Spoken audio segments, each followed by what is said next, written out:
राधे राधे, जय श्री कृष्ण। आप सबको मेरा प्यार भरा नमस्कार। स्वागत है आपका क्या कहते हैं आपके नंबर में। मैं आपकी अपनी एस्ट्रोन्यूमोलॉजिस्ट ललिता टंडन आज आपके साथ बात करूंगी कैसा रहेगा मार्च के महीने में सिंह राशि वालों का समय। सिंह राशि वालों के बारे में हम इस वीडियो में बात करेंगे और आपको बताएंगे कि मार्च के महीने में आप लोगों के लिए क्या क्या अच्छा है और आपको क्या क्या करना चाहिए। सिंह राशि कालपुरुष की कुंडली की 5वीं राशि है। इस राशि को सूर्य रूल करते हैं, लेकिन मार्च के महीने को देवगुरु बृहस्पति रूल करते हैं। दोनों में मित्रता ही होती है। तो चलिए हम बातचीत करते हैं कि इस महीने में आपको क्या क्या मिलने वाला है। उससे पहले आप सब मेरा YouTube channel astrologer Lalita Tandon like कीजिए, सब्सक्राइब कीजिए और बेल आइकॉन को जरूर दबाइए। मार्च का महीना बहुत अच्छा होता है, लेकिन स्वास्थ्य की दृष्टि से थोड़ा खास ध्यान रखना पड़ता है, क्योंकि रंगों से भरा महीना होता है और मौसम चेंज हो रहा होता है। हम सर्दी से गर्मी में जा रहे होते हैं, तो अपना खास ध्यान रखिए। तो सिंह राशि वालों के लिए गोचर में प्लैनेट कैसे बैठे हैं, पहले मैं आपको बता देती हूँ कौन से हाउस में आपके कौन सा प्लैनेट है, उससे आपको समझने में आसानी होगी। तो अगर देखें तो आय के भाव में सेकंड हाउस में आपके केतु बैठे हुए हैं और उसके साथ साथ आपके सप्तम घर में 7वें घर में यानी साझेदारी के घर में, पत्नी के घर में सूर्य मरकरी शनि बैठे हुए हैं। ना तो यहाँ पर सूर्य बहुत अच्छे माने जाते हैं और ना ही यहाँ पर मरकरी और शनि, क्योंकि दोनों ही नपुंसक ग्रह हैं और दोनों ही तीनों ग्रह यहाँ पर युति बनाकर बैठे हुए हैं। और अगला है आपका अष्टम घर, 12वीं राशि जो है 12वीं राशि अष्टम घर में है और वहां पर आपके राहु और वीनस बैठे हुए हैं। ये अच्छा है, राहु और वीनस की अच्छी आपस में दोस्ती होती है और यहाँ पर ये शनि का घर माना जाता है। तो यहाँ पर तीनों ही अगर प्लैनेट्स को देखें तो आपस में अच्छे होते हैं।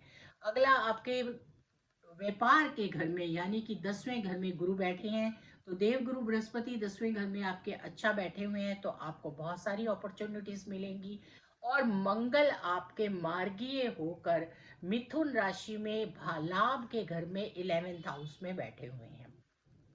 तो यहाँ पर अगर देखा जाए तो क्योंकि मैंने आपको पहले ही बता दिया सूर्य और मरकरी और शनि आपके ऐसे घर में बैठे हुए हैं जहां वो इतने अच्छे सप्तम ग्रह में रिजल्ट नहीं लेते, लेकिन वो साझेदारी का घर होता है। अगर आप व्यापार करते हैं या नौकरी करते हैं तो कहीं पर आपसे असहमति की स्थिति हो सकती है, यानी कि आपकी बात को नहीं माना जा सकता और आप अपनी बात को मनवाने के लिए अगर समझदारी से काम लेंगे या कुछ आप भी फ्लेक्सिबल बनेंगे तो यहाँ पर आप स्थितियों को अपने अनुकूल बना सकते हैं। नहीं तो आपको परेशानी हो सकती है, क्योंकि कहीं ना कहीं आपकी बात नहीं मानी जाएगी ऐसा दिखाई पड़ता है। ऐसा हम देख, लेकिन अगर आप अपने बिहेवियर से अपने आप को थोड़ा सहनशील बना के धैर्य से अगर इस समय सहमति बनाएंगे तो ना केवल आपको लाभ होगा और अपनी खास तौर पे अपनी वाणी में भी नम्रता रखेंगे। क्यों यहाँ का पर सूर्य और बुध है और बुध आदित्य योग तो बना हुआ है, लेकिन बुध भी यहाँ पर बैठे हुए हैं।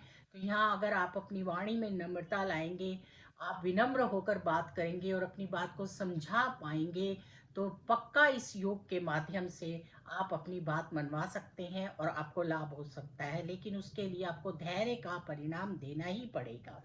और उसके साथ ही क्योंकि ये ग्रह ऐसी जगह पर बैठे हुए हैं और देवगुरु बृहस्पति जो है वो आपके 10वें घर में बैठे हुए हैं, तो आपको नई जिम्मेदारियां मिल सकती हैं जो आपको संभालनी पड़ सकती हैं। तो नई जिम्मेदारियां जब मिलेंगी तो आप पर काम का बोझ भी पड़ेगा और काम का बोझ बढ़ने के साथ साथ आपको खास बात का ये ध्यान रखना है कि आप किसी के सपुर्द काम नहीं कर सकते, यानी कि पूरी तरह से किसी पर निर्भर नहीं हो सकते। आपको अपने काम की निगरानी खुद देखनी होगी, अपने काम को खुद करना होगा, तभी आप लाभ प्राप्त कर सकते हैं। आपको आत्मनिर्भर जिसको कह सकते हैं बनना होगा, यानी कि जो भी आपकी स्थितियां हैं उसको पूरी तरह से आपको देखना होगा। इसको आप बहुत अच्छे से समझ सकते हैं, जैसे कि हमारे उत्तर प्रदेश में योगी जी ने कुंभ को पूरी अपनी निगरानी में ही करवाया और उन्होंने पूरा ध्यान रखा और हर चीज़ पर फोकस्ड किया।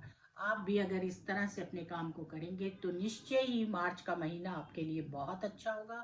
आपको बहुत उपलब्धियां मिलेंगी और आने वाले टाइम में फिर इन सब चीज़ों का आपको बहुत लाभ मिलेगा। तो यहाँ उपाय आप कर सकते हैं कि जिससे आप एक तो छोटी इलायची का सेवन कीजिए और उसके साथ सूर्य को जल अर्पण कीजिए, केसर का टीका लगाइए, तो आपका अट्रैक्शन और ऑरा आपको लाभ देगा, जिससे कि आपकी बात की सहमति बनेगी। एक परफ्यूम लगाइए, ये सब चीज़ें आपके लिए बहुत अच्छी होंगी। केसर का टीका जरूर लगाइए, माथे पे नहीं लगा सकते हैं तो कान के पीछे नाभि में या टंग पे लगाइए। और जितना हो सके उतना आप राम परिवार का दर्शन करके घर से जाइए और हनुमान चालीसा का पाठ कीजिए। ये सब चीज़ें आपको इन सब चीज़ों को पाने के लिए मदद करेंगी। राधे राधे, जय श्री कृष्णा।